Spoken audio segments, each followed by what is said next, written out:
prise en charge globale, ce seront tout simplement des flux. Il faudra les prendre en charge le plus vite possible, les faire sortir le plus vite possible. Aujourd'hui, on sait très bien qu'on ne dispose pas de suffisamment de lits en hospitalisation complète pour faire face aux patients qui nécessitent pourtant une hospitalisation complète. Alors les patients deviennent des flux, mais nous les personnels, nous ne sommes plus des soignants, nous sommes des coûts. Nous coûtons de l'argent. Et ce n'est qu'à ce titre-là que nous sommes considérés. Il faudrait réduire les effectifs dans les services. Je prends par exemple celui des ASH en psychiatrie, où, faute de personnel, le ménage n'est fait plus que 5 jours sur 7.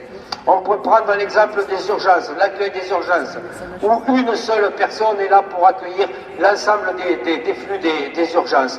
On est passé de 20 000 passages à 36 000 passages dans l'année, avec toujours une seule personne pour prendre en charge les arrivées aux urgences. Alors, si on veut vraiment l'intérêt des patients, ce n'est pas la durée d'hospitalisation qu'il faut viser, ce sont les délais d'attente pour prendre en charge un patient. Combien de temps doit-on attendre pour avoir un rendez-vous chez le médecin? Combien de temps doit-on attendre pour avoir un examen de radiologie ou autre? C'est là-dessus qu'on peut jouer. Alors franchement, un jour de plus ou un jour de moins à l'hôpital, c'est pas ça qui va faire que le patient sera pris en charge dans de meilleures conditions et le plus rapidement possible. Et puis ce jour de plus ou ce jour de moins, parfois c'est déterminant, parce qu'il n'y a pas forcément dans l'environnement familial un bon cadre pour surveiller le patient. Et puis il y a les angoisses qu'on peut vivre ensuite, à la suite d'une intervention. Il n'y a pas non plus forcément dans le maillage de notre département des paramédicaux, des médecins en nombre suffisant et disponibles tout de suite. On ne peut pas avoir le même taux d'ambulatoire dans notre département du Tarn-et-Garonne avec une population qui se précarise, avec des déserts médicaux, que le même taux d'encadrement que par exemple dans un centre-ville toulousain. Ce n'est pas possible. Or, le dogme de notre ministre de la Santé, c'est de nous imposer des quotas d'ambulatoires. C'est un dogme financier uniquement.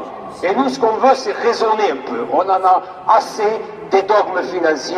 Ce qu'il faut, c'est prendre en charge le patient dans de bonnes conditions. Et puis, il y a aussi nos conditions de travail.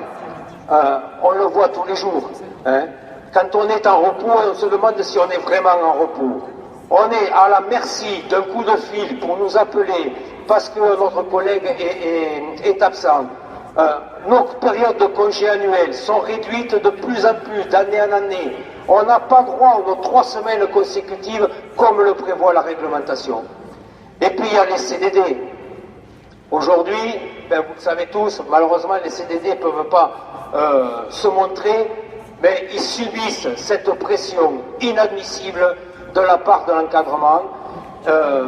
Alors certains cadres, hein, pas tous, je veux bien faire la distinction, mais parfois ce sont eux qu'on rappelle le plus souvent.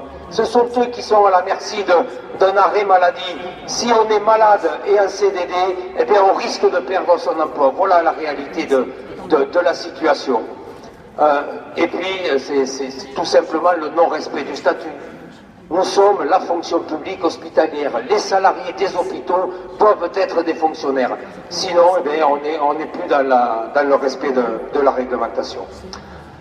Hier, on a étudié en CTE le contrat de retour à l'équilibre et le constat que l'on fait, c'est que ce contrat de retour à l'équilibre, il va avoir des conséquences sur nos conditions de travail.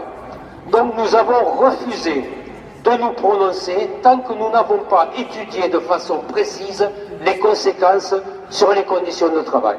Donc nous avons demandé à ce qu'un CHSCT extraordinaire se réunisse avant que le CTE ne se prononce. Le conseil de surveillance, nous ce qu'on craint, c'est qu'il soit informé, on est sûr. Si on ne s'était pas rassemblé aujourd'hui, le conseil de surveillance ne se serait prononcé que sur un chiffre en bas à droite. est-ce qu'au bout de 3 ans, on sera à l'équilibre financier ou pas? Ben nous, c'est pas ça l'hôpital. L'hôpital, ce n'est pas un chiffre en bas à droite. L'hôpital, ce sont des êtres humains, des soignants et des soignés. Donc ce que je vous propose, c'est d'aller dire aux membres du conseil de surveillance que l'hôpital, c'est nous. Et que sans nous, l'hôpital n'est rien.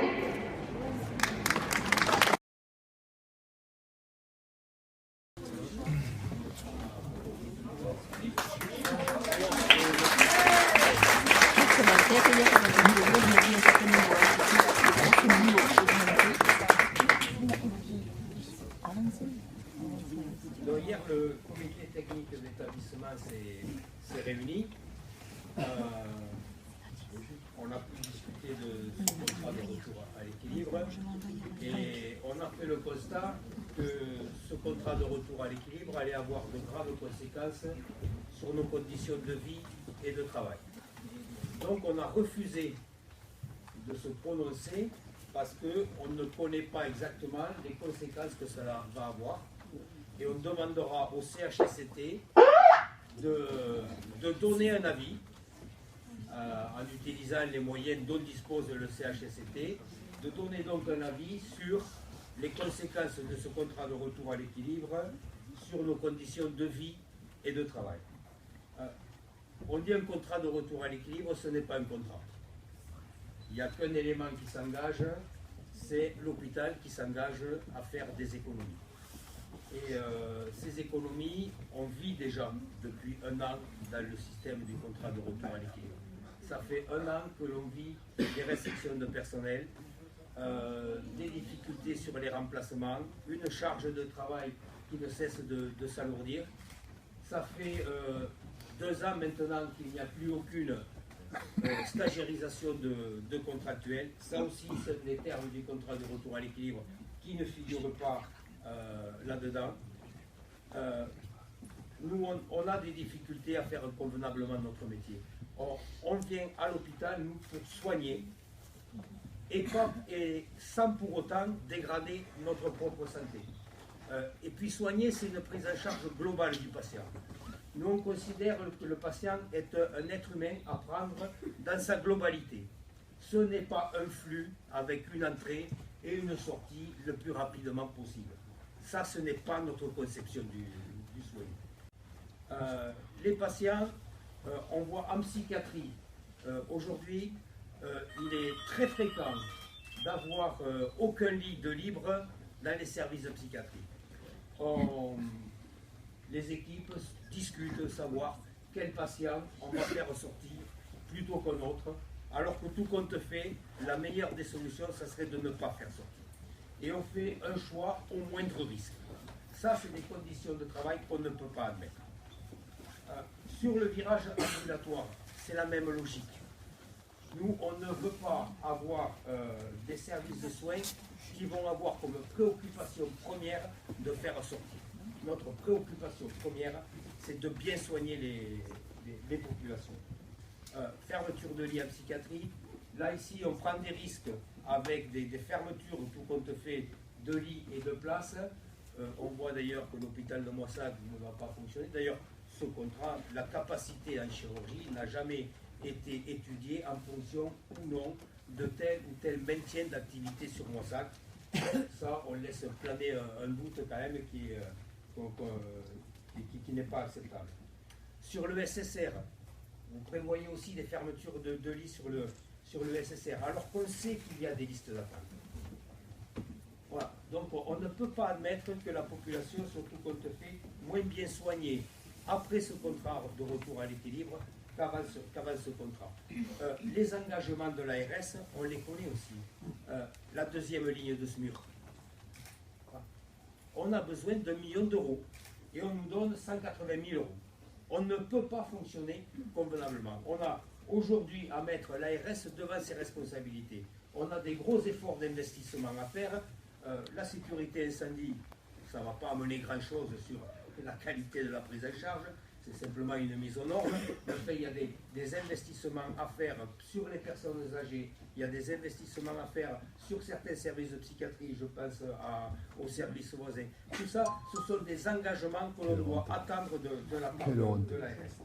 Alors aujourd'hui, les personnels pourront dire un peu leur vécu dans les services pour que vous preniez conscience qu'un contrat de retour à l'équilibre, ça ne peut pas se limiter à un chiffre en bas à droite qui soit positif ou négatif. C'est pas ça.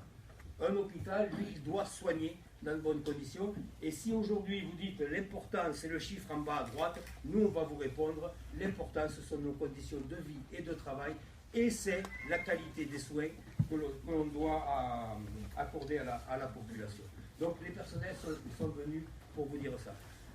Ça va compléter votre information, mais nous on considère que le conseil de surveillance ne peut pas se réunir aujourd'hui dans ces conditions sans connaître exactement les répercussions sur la qualité des soins dans notre établissement.